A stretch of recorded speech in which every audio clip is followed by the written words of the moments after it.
Welcome to Coach's Corner podcast by Well at Humana, where we talk all things health and fitness with an authentic, informative, and real-world lens. This year, we're personalizing the podcast a bit more with the people behind it. Each month, we'll introduce you to a new Exos fitness coach on our team, where we'll dive into their personal stories through fitness, specialties, passions, and more. Welcome to Coach's Corner podcast. We're excited to welcome Coach Tracie Michalkiewicz to the podcast this month, diving a little bit deeper into her fitness journey and how she balances the role of being a parent and a professional. Welcome, Tracie. Thank you. We're going to share a little background on you, put you on the spotlight before we get into it. Tracie is one of our Exos fitness coaches located in Green Bay, Wisconsin. So we've got her dialing in today. She received a Bachelor of Science in Health Promotion and Wellness from the University of Wisconsin-Stevens Point and holds certifications in indoor cycling and bar. She considers her specialty helping beginners get started in fitness or helping individuals jump back into a fitness routine. When not at work, you can find her chasing after her two daughters, both under 4, so she understands the struggle of balancing work, parenting, and a personal life, which I'm sure we'll hear more about today. We're so excited to have you, Tracie, and we only know how to welcome people with rapid fire questions, so I'm going to toss it over to Amy to get us started. All right, Tracie, so I'm going to ask you some questions, just simple answers, just say the first thing that pops in your head. We're just going to keep it moving. All right, you ready? I think so. What's your favorite exercise? Cycling. Do you prefer breakfast, lunch, or dinner? Breakfast. Salty or sweet snacks? Sweet. What's your favorite snack? Like healthy snack, I would say protein balls. I didn't say healthy snack. Oh, everything? Oh gosh. Probably any type of candy. Chocolate. Okay. Chocolate over like sugar? Yes. Straight sugar candies? Okay. Yep. What was the last place you traveled? Branson, Missouri. Interesting. What's your preferred way to relax? Reality TV. What are you watching right now? I'm catching up on Teen Mom. Oh, I haven't watched in a minute. Yeah, that takes me back. I really thought you were going to say Love Island. I like that one too. And then I think Love is Blind is coming out. Yeah, a new one is coming out That is too. my favorite. That is my all-time favorite reality show. This is crazy. I did not peg Tracie as a reality TV watcher. I'm a didn't either, but... reality TV junkie. What about The Bachelor, The Golden Bachelor? Yep. Okay. I'm excited for that. Mm-hmm. Wow. Okay. Learn something new every day. All right, gotta keep moving. Favorite animal? The hummingbird. Oh, Tracie is just surprised that that's left and right today. What's your coffee order? Decaf, non-fat latte. No vanilla, caramel, anything like that? I would take right now it's pumpkin spice, vanilla, pistachio. I like when that's in season. Yep. Amy loves her pistachio. I love the pistachio. Yeah. That's so good. Mountains or beach? Beach. Are you a morning person or night owl? I don't know that I'm really any, but probably more morning than night. I'm more of like a 6 a.m. till 10 p.m. kind of person. Mm-hmm. Oh, okay. I'd call that morning. Call that morning. Sure. What's one daily practice you swear by? Stretching. Really? I wish I could. I wish. It's too boring. Well, when I say that, I mean that I usually spend less than 5 minutes stretching, but I feel like it's made a huge impact on my knees. I need to do that. Does it depend, what about, do you stretch in the morning or in the middle of the day? Does it matter? You just make it a goal to do it once a day? I've been doing it, when I brush and floss my teeth, I do my legs. So I stretch my quads when I floss my teeth at night, and then I stretch my hamstrings when I brush my teeth. Look at that habit pairing. I know. Because I have always wanted to stretch more, and I don't know. I struggle doing it too. So I'm like, well, I'm just going to start with this. And it's really made a big impact on my knees, how comfortable my knees feel. Do you have a favorite stretch? The pigeon. I love pigeon stretch. Oh, okay. That'd be hard to do while flossing though. I mean, I usually don't do that in combination with something else, but. I got one more for you. What's something you're looking forward to? in life? Gosh, I mean, this weekend in general, but long term, probably holidays. Nice. That's all I got, Tracie. You passed. You did great. Oof. I learned a lot through that. I feel like So that's probably the hardest part of this thing. can be. So we want to start in the beginning. Take us back to when you found fitness. When was that? Where were you? How did it come to be? I for as long as I can remember, I've been interested in sports, or I guess around sports. I grew up in a big family. I'm the youngest of six, and I have like four siblings that are much older than me, 10 years or more. And then there's a gap, and then my sister and I. So, kind of some of my earliest memories were sitting on bleachers and just being involved in all the sports that my older siblings played. Mm-hmm. So it's kind of natural for me to then do sports myself. So I started like with t-ball, and when I was younger, there weren't as many opportunities for sports as what there are now at a really young age. So I started with t-ball probably in elementary school, and then really didn't do anything else until around middle school. But I played sports through high school. I got to the point when it came to college that I just felt like I was over practicing all the time. I played three sports in high school, so it was like as soon as you got done practicing for one and that season was done, then you started for the next one. Mm-hmm. So when it came to college, I really just wanted to play and not practice. So I did intramurals in college. Um, and when I was in college, I took a gen ed class, a health promotion and wellness 101 class it was. And so I was still like active in college, but I really didn't know what I wanted to do yet for a career. And I took that class and was just really amazed at some of the stats that they were presenting, like where obesity trends were at and where they were heading. And for me, I felt like somebody that is interested in athletics and just a more mobile person in general to not really know all of that, Mm-hmm. then I'm like, the majority of the population that probably needs to know it doesn't know it. Mm-hmm. So I really just got into the field because more or less I was like really interested. I learned all that stuff and I just kind of wanted to learn more. And I've always been one that likes to make an impact on people's lives. So it just kind of worked where I was able to pair those two things together. Mm-hmm. I love that. So health promotion is kind of where you ended up. Yep. So my degree is health promotion and wellness. The university that I was at is actually at the time was one of the best in the state for that degree, so it worked out really well. Mm-hmm. Um, but yeah, I graduated with that degree. I started in corporate fitness works shortly after that, or corporate fitness field shortly after that, and kind of never looked back. Mm-hmm. Has there been like a client from the beginning that made a big impact on you, just starting in corporate fitness and that being all that you know? Is there a story that maybe sticks out in your mind?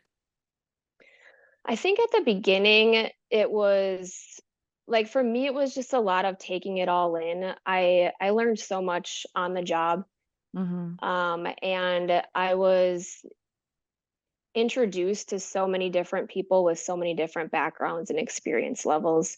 So it was a lot of years of just like learning how to how to help people move forward when you have somebody that's starting way back here and somebody that's starting over here, and different medical conditions and emotional barriers. So, in general, I think it was just really eye opening. Um, I was at a facility that our building has about 2,000 associates, not all of them were members at the time, obviously. But even just that small field of people, how many, you know, the variety of people that I worked with. Um, I would say overall, probably one of the biggest people that had an impact on me is an individual that I was training for a number of years. on the heavier end, and had like a lot of chronic conditions that she was working with. And it made me realize that like I can relate to people in a lot of different ways, but um like me, when I became a mom, there were things that you think you know about being a mom until you actually become it.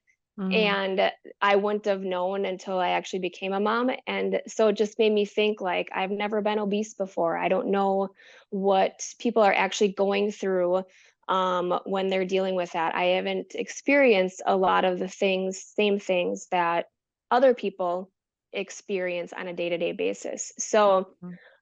I learned a lot from that individual just on, because training her for so many years, I became really good friends with her, and she was able to open up um, to me about how she actually started training, like her fears about getting into the fitness center.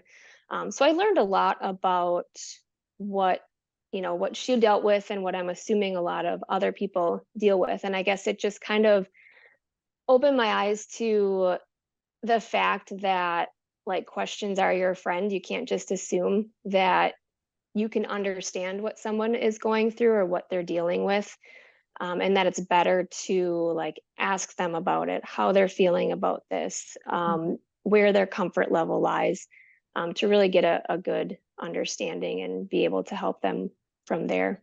Mhm. And I think that story alone like shows how important empathy is in the coaching profession. Like, yes, the credentials and having a good education, you need that to be able to help these people get to their goals. But so much of what we do is just relating to them and finding some common ground to make them feel like not Hmm. intimidated by what they're about to do and to trust you as an individual. So, It's interesting too, like I remember like before COVID working in corporate wellness, and it was like these people that would just sit for 8 hours a day and never move. And I'm like, how can you just sit all day? Wouldn't you go crazy? Like, cause we work in the fitness center, so we're moving around, we're on the floor, we're doing this. We might teach a class, do a workout in the middle of the day. And so I'm like, how can you just sit all day? And then like COVID hit, and I'm like, oh, I didn't move for 9 hours. yeah. I maybe went to the bathroom and I have some snacks at my desk. Yeah.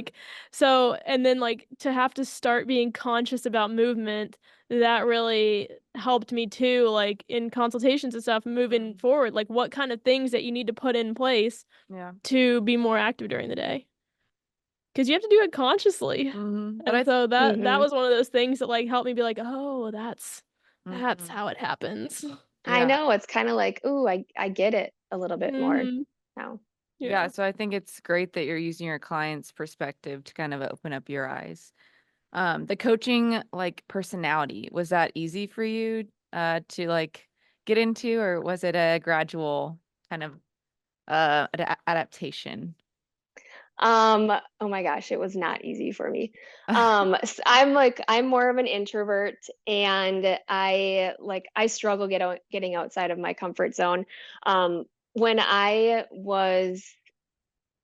was in school, one of the things that we learned was teaching group fitness. And in my mind, I was like, I am never doing this because like standing in front of a group of people and leading them through a workout, like I'll figure out a way to work around this. And then, so I graduated in May, and I just worked at a YMCA part-time in May and June and July. And then this position at Humana opened up, and it included teaching group fitness. And I was like, like, do I want to do it? Um, and I knew somebody at the time that I went to undergrad with that was also working here. And she's like, you'll be fine. We'll train you. Like you'll be okay.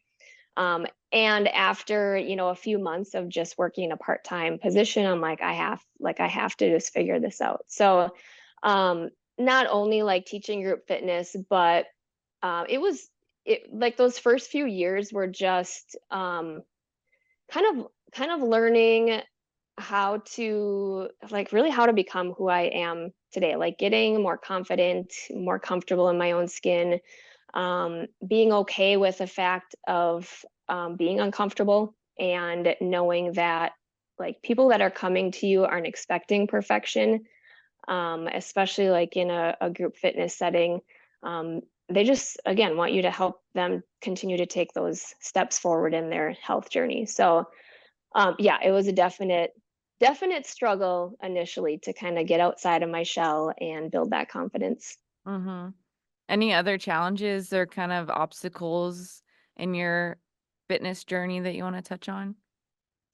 I am, like, I would say I'm more of a people pleaser too. So when it comes to recommending, like when I'm taking somebody through a training session or when I'm leading a group fitness class, and you like I'll have them do burpees or something, and it's like, oh, are you Mm-hmm. serious? Like, you really want us to do burpees? And at the beginning, it would, I would look at it as like, oh, am I pushing them too hard, or am I going too far? Like, is so I struggled with that a lot at the beginning too, until I realized like any type of any type of pushing you do outside of their comfort zone or getting them to do something they normally wouldn't do themselves is going to usually result in them providing some feedback. So Yep.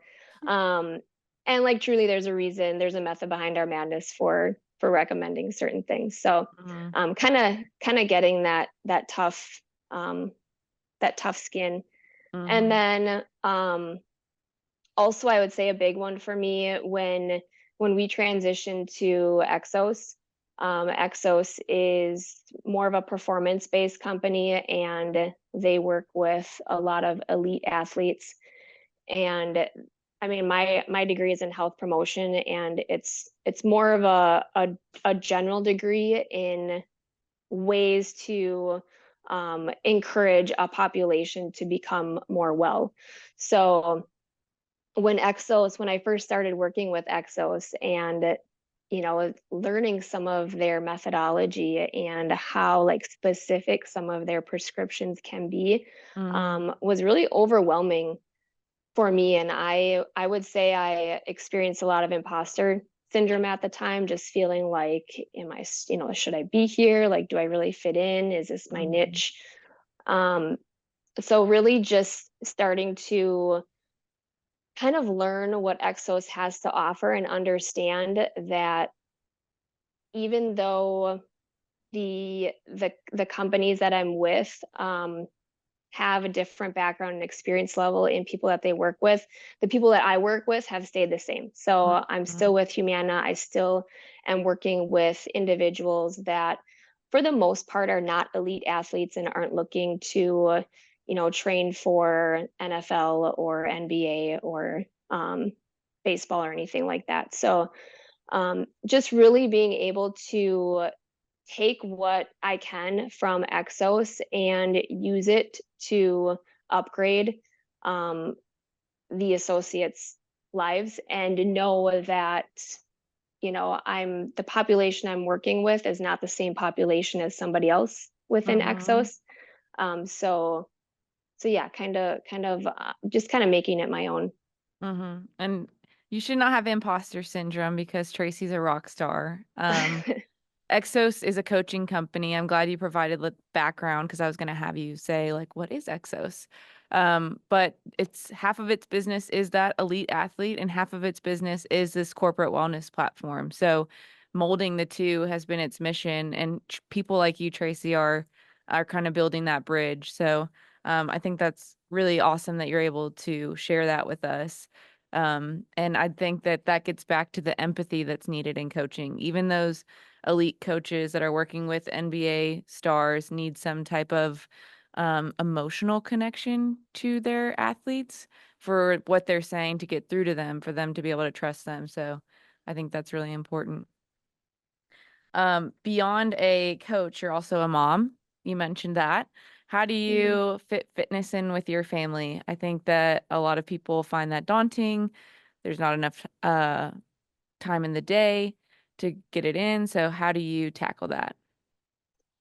It is kind of daunting, and there are some days that are better than others. Any other parents out there, um, just know that, yeah, it's not always going to be perfect, and especially the way that you have it planned. In general, just my training, I don't even know that I would call it training anymore. Um, but what I do now is very different from what I did, years before having kids. I still played sports outside of college in rec leagues. I trained for, like, I ran a marathon, I ran some half marathons, I did some triathlons, and then I taught classes. Like, I feel like I was super active and did a ton of activity every day. And um, my priority is still my own wellness, but it's shifted in that, me personally, I know that if I were to train for a marathon, like, my mentality would not be there for my family. And Mm-hmm. I've always wanted to be a mom. Um, and so that's kind of like my main focus right now, is how I can be the best person or the best version of myself for my family. So my workouts are usually around 30 minutes, sometimes might be a little bit less. I do less workouts per week than what I have in the past, usually probably around 4 or so of, like, higher intensity or strength training.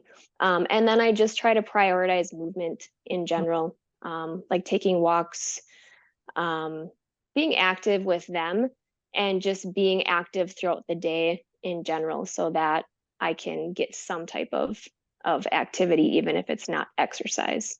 Mhm. I think people like you, I'm a little bit younger than Tracy. Like, I always, fitness is a huge part of my life that I've always thought, like, well, I can't have kids because I'm not ready to give up my body for that. So I think seeing people like you who do balance both and just pointing out that mindset has a lot to do with it, that I'm still getting fitness, but maybe it just looks a little bit different in this phase of my life. But that doesn't mean I can't go back to the marathon training or the high level 1 rep max training. I think just seeing other people do that helps people like me make it a reality in our lives. So I think that's really amazing. Yeah, and I think my kids being young too makes a big difference. Yeah, Once they are a little bit more self-sufficient, it might be sure. easier to spend more time on me. But I try to include them as much as I can in my activity too, like my workouts and stuff. They get And excited about that. yeah, the high fives in the middle. I know you've mentioned that before with the Yeah. shuffles. Yep, we do. Yeah, when I do, like, body weight workouts at home, um, it's just funny to see, like, how they do burpees and how they do jumping jacks. And then, yeah, our shuffling, will do, like, we each go in a different direction, and then we meet in the middle and give high fives. So it's really fun for them. And it might take away a little bit from my workout, but I kind of feel like the joy that they get from it Yeah. makes it worthwhile. Yeah, and beyond, getting them involved in your movement, what other healthy habits are you incorporating just so that they see this at an early age and, like, recognize it as something that they just do? I'm big on colors, eating the colors. So I really just try and incorporate fruits and veggies as much as possible in meals and snacks. And I try to involve them in that too. Like, they come grocery shopping with me a lot, and I'll let them pick out certain things. Or when it's time for meals, I'll ask them, do you want, you want carrots, or do you want cucumbers, or do you want bananas or strawberries with your breakfast? So I kind of giving them the autonomy to choose. Um, and then also just knowing that, like, they're really starting to learn what foods are going to help their body function better, Mhm. versus the ones that aren't. So kind of, not necessarily teaching them, like, healthy and unhealthy foods, but they are starting to know what foods you want to eat more regularly, and what foods, to be used as more of a treat.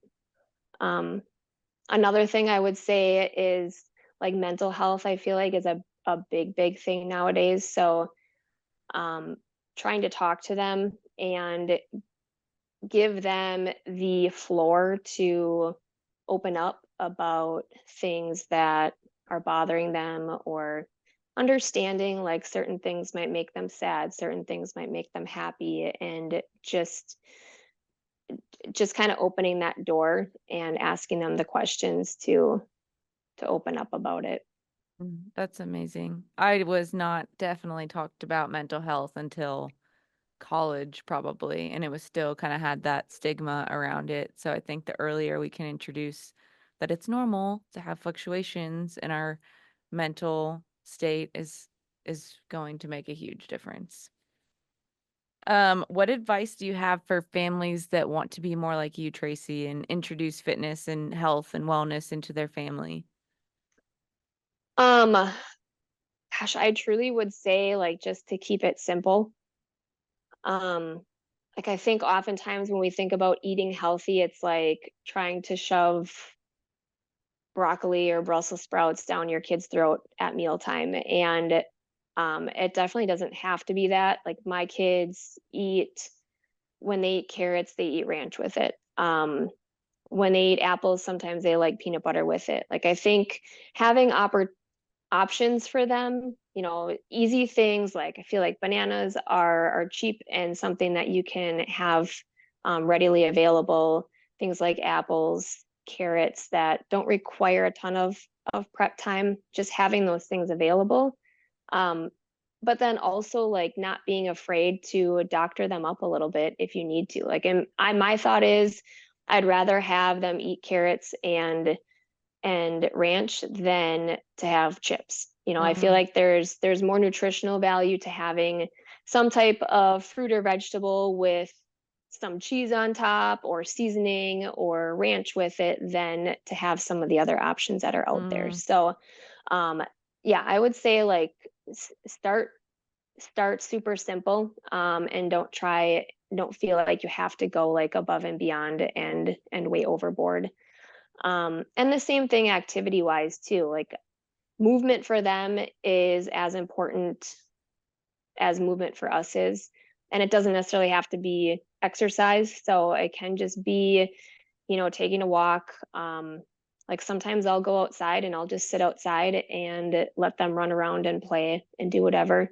Um, if you're somebody that has, if it's like, you know, I don't have time to take a walk or I have to get dinner started or some chore taken care of. I think something easy if you have young kids is like sending them on a scavenger hunt while you're preparing mm, dinner to say, go find something that's striped or polka dotted, That's like and in come back. Shrek when he tells Donkey to go find the blue flower with Yeah. red thorns. Yep.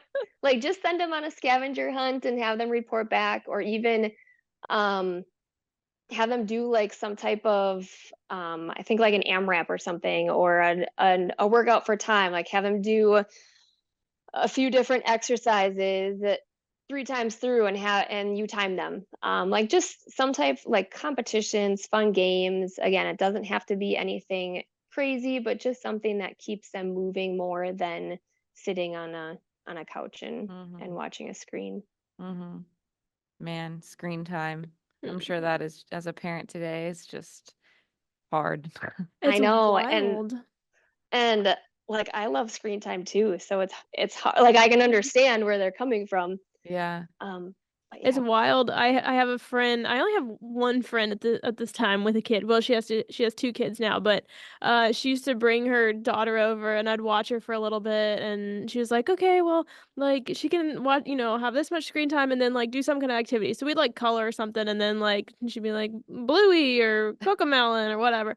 And so I turn it on and as soon as I turn that TV on, it's like her eyes like start spinning like a zombie and just lock in. I mean, you can't like, not it's insane. Yeah, I remember I used to babysit this kid who was the same way, but it was Ninja Turtles. Like as soon as I turned the Ninja Turtles on, and he had so much energy that I was on tired days. I was like, "Ugh, really just want to turn on the turtles and Oh, I I can do get whatever it I though. I want." mean, they just sit there and zone in. Like, I get how tempting it is. Or like in a restaurant, if they're screaming, like just but to put the iPad, like I get it. But after a long day, like I too just want to watch my show. Right now I'm rewatching One Tree Hill, 9 seasons. I'm on season 8.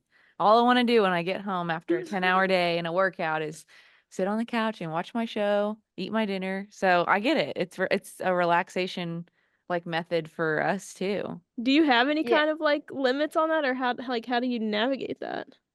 We don't yet, but I feel like Like we need to. I don't like I'm somebody that has I I love having the TV on all the time, even if I'm not watching it. So we've kind of fallen into that trap with my kids. Like they grew up always having the TV on. Mm-hmm. And in a way, it might be a good thing because when the TV is on, they don't feel like they need to sit and watch it. Like they'll Mm-hmm. oftentimes just go about and do their own thing and just have it as background noise. And then they'll come and sit for a little bit and watch and then Yeah. go on again. We do use screens for like even my husband's a football coach. When we go to his games, they're 2 hours long. So I will walk them around a little bit and then we sit and then we go to the concession stand and then we sit and like eventually you do get to a point where it's just like, okay, screen time.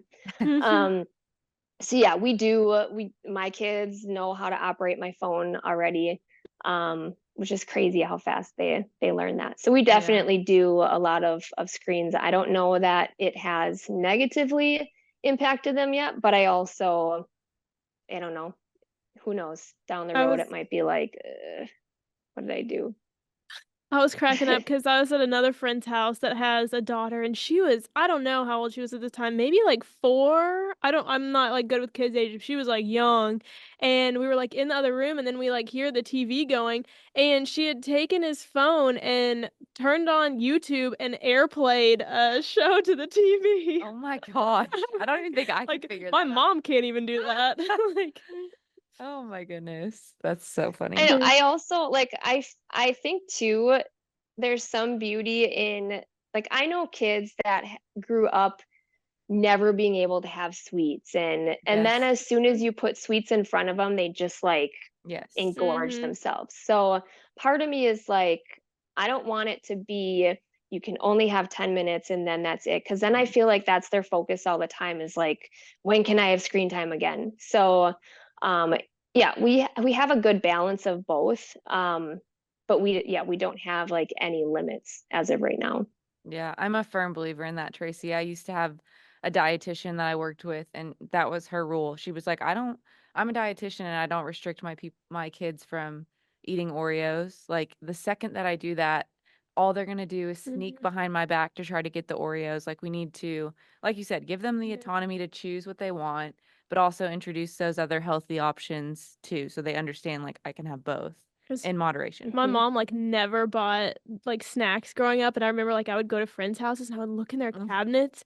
I'd be like, "Oh, like, what? You have all this food? How are you not just eating it That constantly?" was my house that you were probably at. Mom had everything. Oh, but, like or, like, I remember when I started babysitting, and I would babysit these kids, and, like, the kids would be, like, doing something, and I'd go, and I'd eat all their snacks because the parents would be like, "Have whatever you want." I'm like, Yeah. "Okay." Yeah. And even now, like, today, like, I don't really buy that stuff because I know if it's in my house, Yeah. like, my willpower stops at the grocery store. I know that about me, like, I can say no if I have to spend money for it, Yeah. but, like, when it's in my house, it's game over, it's gone in a day or 2, like, if free food, I that's my issue.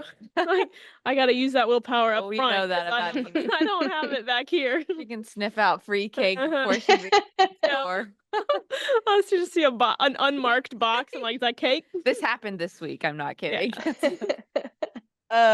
Well, Tracy's also our queen of behavior change, so I wanted to make sure we touched on this before we close out. But what have you learned through the various behavior change programs that we've ran through Well at Humana? Are there some takeaways that you've noticed, like where people are more successful? What can you share with us? Yeah, I would say even going back to what we talked about earlier, like being able to like relate to somebody and make them feel comfortable. Like I think of when I have to deal with IT, Mm. and they talk to me like some of the words that they use, and it just makes me feel stupid and like not understanding what they're talking about at all. And so I understand that for a lot of people, like we can be intimidating too. So making them feel first off like comfortable and will a little more willing to open up about kind of where they're coming from and what types of goals they have. Um, in general, I would say too, like small changes are big. That's something that I've learned over the years, and I think we really start to preach a lot more now. is like if you have your comfort zone and you think of your comfort zone as being a bubble, like finding a change that's just outside of that, because the further that change gets away from your comfort zone, the harder it's going to be to stick with it. Mhm. And if you can stick with something and stay consistent with it over time, you're going to start to see those changes more so than if you only do it for 2 weeks and then back Mhm. off and then a month later do it again. Mhm. And then on top of that, celebrating small wins. That's something that I learned in our last program that we ran. Is so many people like set a goal of I want to walk 10,000 steps every day this week, and then when you ask them how it went, they're like, well, I did it 4 days out of the week, but I didn't do it the rest of the week. And they're like down on themselves because they didn't get all the days that they Mhm. had set out to do, instead of celebrating the fact that they were at least able to do 4 Mhm. of them. So Mhm. kind of focusing on the positives and not necessarily where you feel like you fell short, Mhm. um, just to keep that motivation up and keep you going. That's huge. I'll go back and, like, I think filming yourself in the gym, it can be, obviously it can be ineffective, but I think at times it can be helpful, just to see your progress. Because I'll look back at videos of myself doing cleans or doing some type of movement 5 years ago, and then I look at myself now and, there's been small wins along the way, but once you compile those over 5 years, it's a one really big change. So, I think that could be a cool tip if anyone takes that from this is, like, film yourself every now and then so that one day you can look back and be reminded of, "Look how far I've come." I think that's the same with, like, progress pictures if you are like, if weight loss is a goal. I think that's why some coaches recommend, like, take before and after pictures so that you can see those changes instead of focusing on only the negatives or the things you don't do. Yeah, And I also think stickers are good too. Like stickers on a calendar every Oh. day yeah. that you have done what you wanted to do, because that too, like when you look back on that calendar, you see the stickers first and not necessarily the days Yeah. that don't have Oh, stickers. good. I I like like that. that.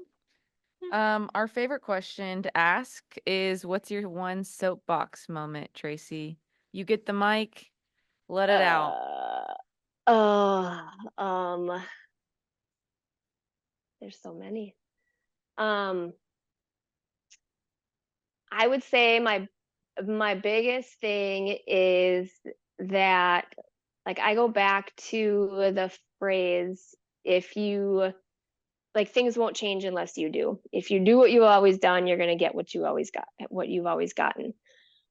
So I see a lot of people that complain about knee pain or back pain or not liking what they see in the mirror, and yet the next day they're still complaining about the same thing, and the next week and the next month.